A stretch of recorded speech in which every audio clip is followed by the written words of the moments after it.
Oh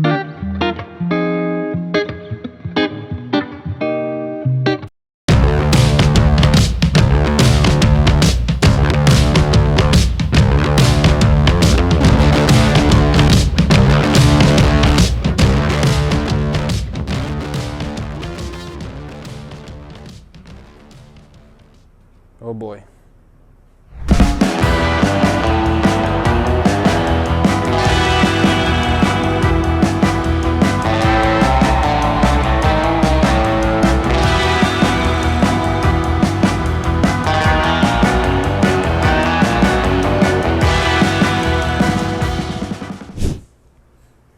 All right, so like we had mentioned in the last video, one, we're expanding, and two, if you couldn't tell, we're starting on the Bronco. We've got it in two pieces, two big pieces, and then like 1,000 little tiny pieces. You know, I know this car pretty well from the last one I did last year before we had the team, but now they're here, so it's kind of fun seeing them kind of tear into this, and they're fun cars to work on. That one came from Arizona. This one's been here in Missouri. Different rust spots. The Trans Am is on my mind if you can't tell. The cowl here had a lot of rust from that Arizona Bronco, which was, I don't know why it had a lot of rust right here, but this has like no rust up here. But then the floors here, we get lots of rain here, so plenty of leaks or lots of drives with the top off. It had carpet. Carpet holds moisture. When moisture gets held somewhere, it rusts. So this spot right here has some rust, which is, I think, just how these are designed. There's nowhere for this water to go. This was like that on the Arizona one. Otherwise, it's what we expected when I looked it over, knowing the previous Bronco. Not horrible, but we're going to get sandblasted. You'll probably see that in the next video on the Bronco, kind of talking about what metal we are going to replace. We'll definitely find more, but again, we're expecting more. So I've ordered all the stuff I know we need, so that should get here right as soon as we get out of sandblasting to start, fixing stuff. We're going to start cross bracing. The last one didn't need cross bracing because the floor was good on it. We only needed to do one bedside and an inner fender back there, but this is going to need a whole new floor pretty much, and we're going to need cross bracing to keep the integrity, the structural integrity of this together, and you'll see more on that once we get there. So let's dive in. Alrighty, so the engine on this one. So this Bronco over the years has had some things upgraded, more of a as needed. The transmission has had some work. It's got like a new carburetor, and you can see some new fuel lines here and there, some, little things here and there. They drove it around, but slowly became less and less roadworthy.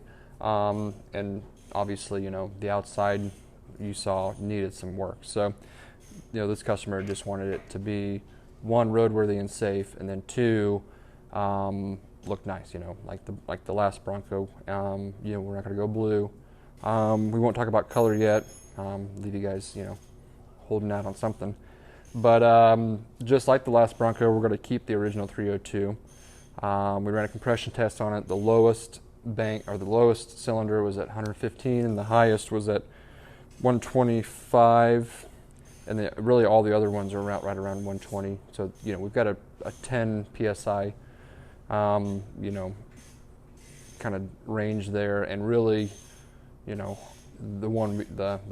gauge we use, probably has a 5-ish, who knows how much range it has. It's more of just to check that we don't have any bad pressure, compression, in any of these. So compression checked out. We're going to take it apart, just like the last one, check for blow-by, check for, scarring or anything that just is, blatantly obvious, because it ran pretty well. It pushed itself around really well. No issues there. For a 2-barrel carburetor, it did, it gets you around. So we're going to take it apart, see what it looked like, make it look brand new. We're going to clean this all up, and just make this, all resealed. Clean up that transmission, flush it, get everything, almost like a over the top, tune-up, and kind of prevent some of these leaks. But if we do find something, we'll, talk to the customer about that and, kind of go from there and cross that bridge when we get there. If there is something that does need, attention while we're in it, you don't want to just throw some gaskets back on these if it's running and just hope for the best, because if you put all that money into it and you have to crack into it, 2 or 3 months down the road, then especially when you start driving this a lot more than they had, because they didn't drive it very much, and when they get this car, they're going to drive it a lot, because that's what they are paying the money for, is to drive this car, enjoy it. So it's going to get tested a lot more than it had been. So we'll see how she looks. This is probably one of the better parts of the car as far as sections. The body needs some work. The frame's not terrible. More suspension and upgrades there, but the frame looks pretty nice, so go check it out. All right, so onto the frame. It should not be doing this. I think a lot of the parts here are from 1977. Some of these bushings in the leaf springs, they're not bushings anymore. There's a lot going on with these, and these things, even well built, done right, they're not the easiest to drive. They're such a short wheelbase, tall, SUV style, top heavy car. So that, being as bad as shape as this is now, it's a super dangerous car. But that's what we're here to fix, and that's what Matt, like I mentioned on the expansion part of GKR, is kind of tearing down here on the frame. Matt, say hi. Hello. So Matt comes to us. He's a local guy. He State Tech. Yep. So he went to State Tech, just graduated. Kind of like primary focus body work. Yeah. Collision, stuff like that. Cool. I already knew that, but for the video, we needed somebody like that in here that was classically trained in that kind of stuff. A lot of Austin, Joe, and I are self-taught. We've got training, especially the EV stuff. We've got training in that because that's very dangerous. But outside of that, a lot of stuff has been self-taught to us over the years. Which I think has a lot of value, just as much as school taught. But he also comes with some self-taught, tricks of the trade too, which is a good kind of balance and mesh, So he may be running circles around us here pretty soon. What's your fun car right now? Well, it's either my E34 or my 350Z. Both of them are expensive vehicles to drive, but the Nissan's a little more fun right now. It's a manual. I have a manual for the BMW, but I don't have the rest of it to convert it to manual just yet.